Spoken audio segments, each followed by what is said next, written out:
Associate sponsor UltraTech cement.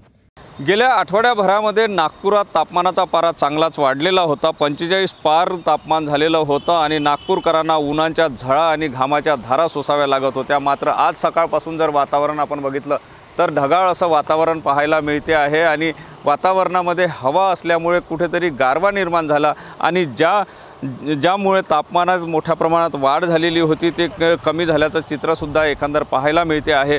नागपूरकरांना काहीसा दिलासा जो आहे तो मिळाला आहे, मात्र उकाडा जो आहे तो कायम आहे।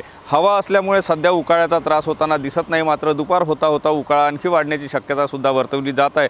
एकंदर म्हणजे हवामान विभागाने ज्याप्रमाणे अंदाज वर्तविलेला आहे त्यानुसार जर आपण बघितलं तर 2 तारखेला काही ठिकाणी तुरळक प्रमाणामध्ये अवकाळी पावसाची शक्यतासुद्धा वर्तवलेली आहे आणि त्या दृष्टिकोनातून आपण जर बघितलं तर आता ढगाळ वातावरण नागपुरात पाहायला मिळते आहे।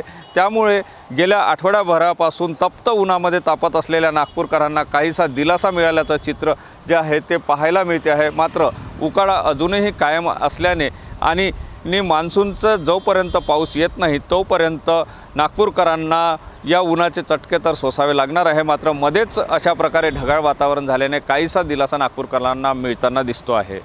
Sunil Dhage, TV9 Marathi, Nagpur. Associate sponsor UltraTech cement.